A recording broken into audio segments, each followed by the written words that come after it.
Here's the RV that we're spending the winter in, and our stove has a problem, so this little video tells how I fixed it.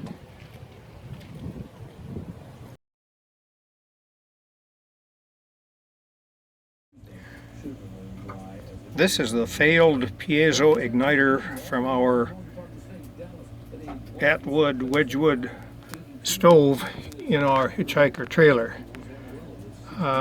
The problem is that this little cap, which is supposed to push that in and hold it there and latch right onto that little protrusion, you can see one side of it here is perfectly okay.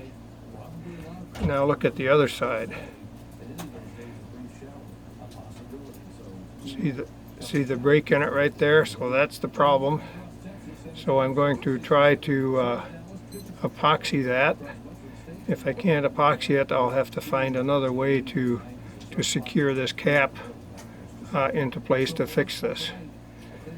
Just another example of where a little bit of plastic wasn't quite enough plastic to make this last forever. So this is just the showing the problem, and now I'll see if I can fix it and put it all back together. Here's the part that was broken, and the second glue didn't stick. The first glue I tried super glue, and as usual it didn't work for me.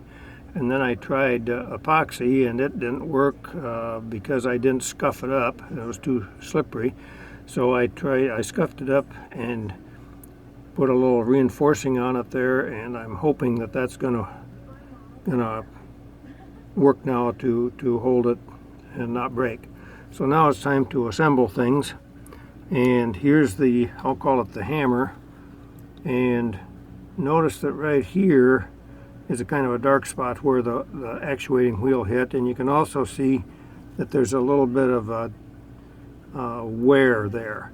So what we're going to do is we're going to turn that around 180 degrees so it doesn't match up with the wheel anymore. So whoops, goes the other way.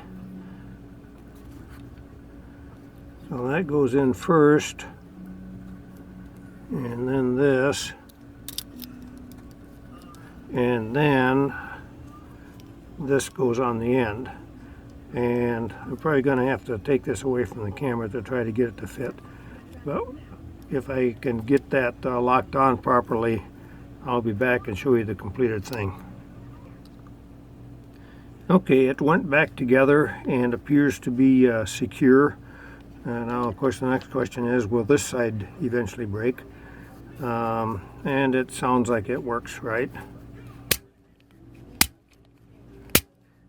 So now I will reinstall it.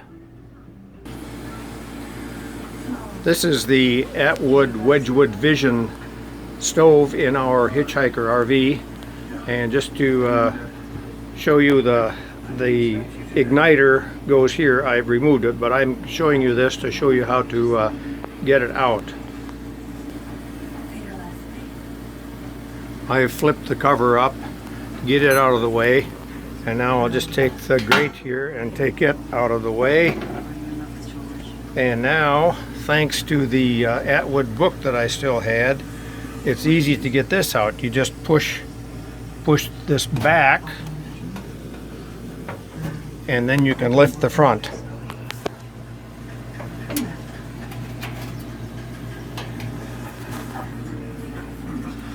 Which is now done.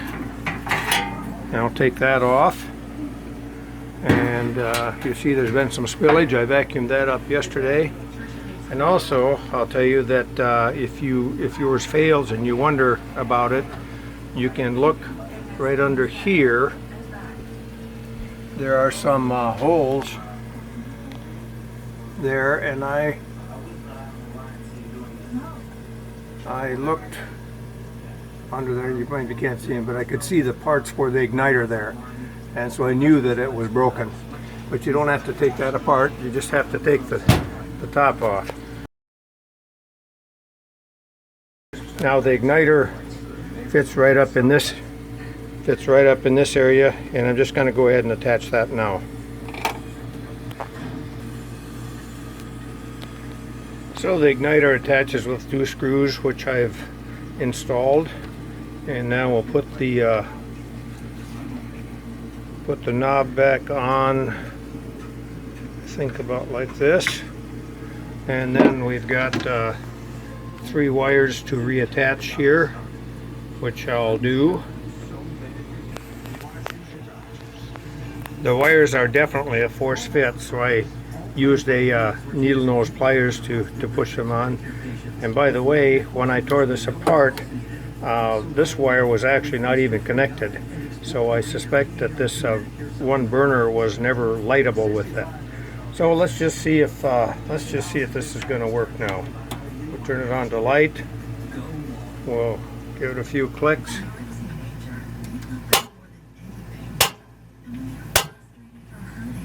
So it worked on that one.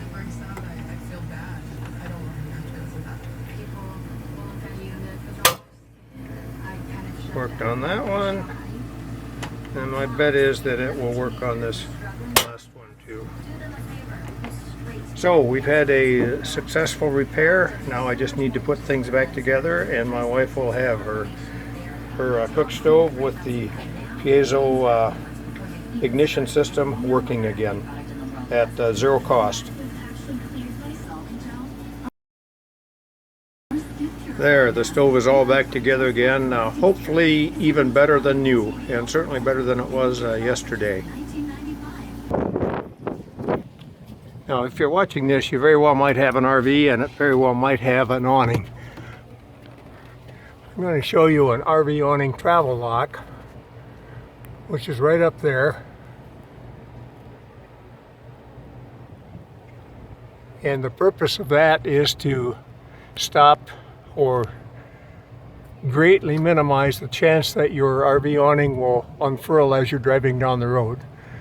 I invite you to go to awninglock.com and look at the top video there, and that will explain it all to you.